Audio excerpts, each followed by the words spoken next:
Oke, siap-siap. Karena aturan main untuk semua sekolah di Indonesia sepertinya bakal berubah total. Ada peraturan pemerintah baru yang bakal jadi panduan wajib buat semua jenjang pendidikan, mulai dari PAUD sampai SMA. Yuk kita bedah bareng-bareng, apa aja sih yang bakal beda? Jadi pertanyaannya, kayak gimana sih cetak biru baru buat sekolah-sekolah kita nanti? Perubahan besar apa yang bakal kita semua rasain, entah sebagai orang tua, siswa, atau bahkan sebagai pengajar? Nah, ini yang mau kita bongkar sama-sama. Tenang aja, topik yang kelihatannya rumit ini bakal kita pecah jadi beberapa bagian yang lebih gampang dicerna. Kita bakal mulai dari dasar aturannya, terus gimana cara ngejalaninnya, sampai ke kenapa sih ini semua penting banget buat kita? Kita bahas satu-satu ya. Oke, kita mulai dari bagian pertama. Biar nggak bingung, kita perlu paham dulu fondasinya. Jadi, apa sih sebenarnya inti dari aturan baru ini sebelum kita ngomongin perubahannya satu persatu? Intinya tuh ada di satu istilah kunci, namanya standar pengelolaan. Ini disebutin di pasal 1. Gampangnya gini deh, ini tuh kayak buku manual resmi buat sekolah. Isinya tentang gimana cara ngejalanin sekolah biar benar-benar efektif dan efisien. Nah, yang menarik, pasal 3 ini bikin semuanya jadi lebih simpel. Standar yang tadi itu dipecah jadi 3 pilar utama aja. Perencanaan, pelaksanaan, dan pengawasan. Bayangin aja ini kayak siklus yang muter terus, tujuannya buat perbaikan berkelanjutan. Oke, sekarang kita bedah satu-satu ya, mulai dari yang pertama. Oke, kita masuk ke pilar pertama, perencanaan. Nah, kalau kita pakai lagi analogi cetak biru yang tadi, di tahap inilah sekolah-sekolah diwajibkan buat ngegambar peta masa depan mereka dan harus cermat. Di pasal 5 ini, cara sekolah bikin rencana itu diubah total. Nggak ada lagi tuh rencana yang cuma bagus di atas kertas atau ngawang-ngawang. Sekarang sekolah wajib banget mulai dari identifikasi masalah yang beneran ada, cari tahu akar masalahnya apa, baru deh bikin solusi yang pas, dan kuncinya semuanya harus berdasarkan data. Nah, ini nih salah satu perubahan yang paling konkret yang bakal langsung kerasa di ruang kelas. Pasal 8 ngatur batas maksimal jumlah murid per kelas. Contoh ini nih, buat SD sekarang maksimal cuma 28 murid. Tujuannya apa? Jelas banget, biar guru bisa lebih fokus ke tiap anak dan belajarnya jadi jauh lebih efektif.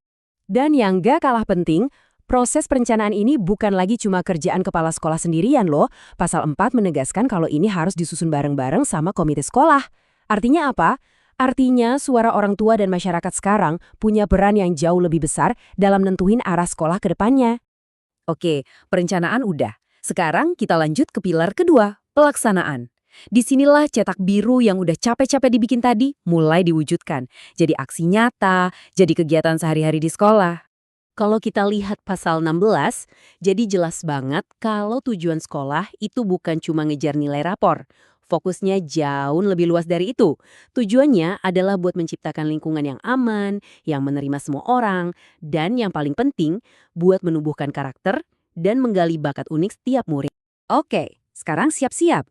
Ini mungkin perubahan yang paling gede dari semuanya. Pasal 17 bilang, semua sekolah sekarang wajib jalan cuma dalam satu sesi per hari. Yap, Anda nggak salah dengar, nggak ada lagi yang namanya sekolah pagi dan sekolah siang. Tapi tenang dulu, perubahan segede ini kan nggak mungkin simsalabim langsung jadi. Makanya pasal 26 ngasih konteks yang penting banget. Sekolah-sekolah yang sekarang masih pakai sistem 2 sesi atau lebih, dikasih waktu 3 tahun buat transisi dan adaptasi. Jadi ada prosesnya. Oke, 2 pilar udah kita bahas. Sekarang kita sampai di pilar terakhir dari siklus ini, pengawasan. Anggap aja ini kayak bagian quality controlnya. Tugasnya ngecek, cetak biru yang kemarin dibuat itu beneran dijalanin nggak ya? Dan hasilnya bagus nggak? Tujuan pengawasan ini apa sih? Pasal 21 ngejelasin dengan gamblang. Intinya ada 3 kata kunci. Transparansi, biar semua terbuka. Akuntabilitas, biar ada yang tanggung jawab. Dan yang paling penting, tujuannya ya buat tingkatin kualitas pendidikan secara terus-menerus. Terus yang ngawasin siapa aja? Nah, pasal 23 ngebagi tugasnya dengan rapi. Coba deh, lihat di layar.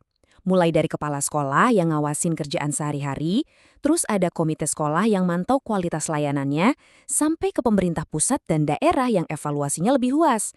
Jadi ini benar-benar tanggung jawab keroyokan. Oke, tadi kita udah bahas 3 pilar, perencanaan, pelaksanaan, pengawasan. Itu kan soal gimana caranya. Sekarang kita geser sedikit ke pertanyaan yang lebih dalam. Kenapa? Apa sih sebenarnya ide besar atau filosofi di balik semua aturan ini? Jawabannya ada di satu konsep yang keren banget. Manajemen berbasis sekolah atau disingkat MBS atau MS. Ini tuh perubahan cara pikir yang fundamental. Dari yang tadinya semua diatur dari pusat, sekarang bergeser ke sistem yang ngasih sekolah otonomi. Ngasih wewenang buat mereka ngurus dapurnya sendiri. Terus, otonomi ini bentuknya kayak gimana? Nah, pasal 24 ngejabarin jadi 5 prinsip. Ada kemandirian, artinya sekolah bisa ngatur dirinya sendiri. Ada kemitraan dan partisipasi. Ini nyambung sama yang tadi kita bahas soal peran komite sekolah yang makin kuat kan.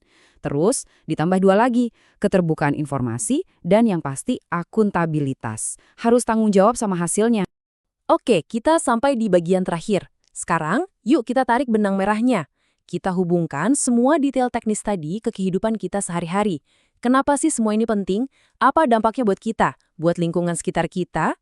Kalau mau disimpulin dalam satu kalimat, ini adalah pergeseran dari diatur menjadi memberdayakan. Kita ninggalin cara lama yang serba kaku dan diatur dari pusat, dan pindah ke cara baru di mana sekolah dan komunitas lokal dikasih kekuatan buat tumbuh dan berkembang sesuai dengan kebutuhan unik mereka masing-masing. Jadi, takeaway pertama yang bisa kita kantongin, otonomi sekolah jadi lebih besar. Artinya, sekolah punya lebih banyak ruang buat bergerak, lebih bebas buat berinovasi, buat nyari solusi atas masalah-masalah di lingkungannya sendiri. Tujuannya, biar mereka bisa benar-benar jadi pusat keunggulan di komunitasnya. Takeaway kedua, dan ini nggak kalah pentingnya. Peran komunitas juga jadi lebih besar. Orang tua dan masyarakat sekitar itu bukan lagi cuma penonton di pinggir lapangan. Lewat komite sekolah, mereka sekarang adalah partner resmi. Ikut merencanakan, ikut mengawasi. Suara Anda sekarang jauh lebih didengar. Nah, pertanyaan penutupnya sekarang kembali ke kita semua. Dengan aturan main baru ini, dengan otonomi sekolah yang lebih gede dan pintu buat komunitas yang makin terbuka lebar, kira-kira perubahan nyata apa yang bakal kita lihat di sekolah dekat rumah kita? Coba deh perhatiin baik-baik, karena babak baru pendidikan Indonesia sepertinya baru aja dimulai.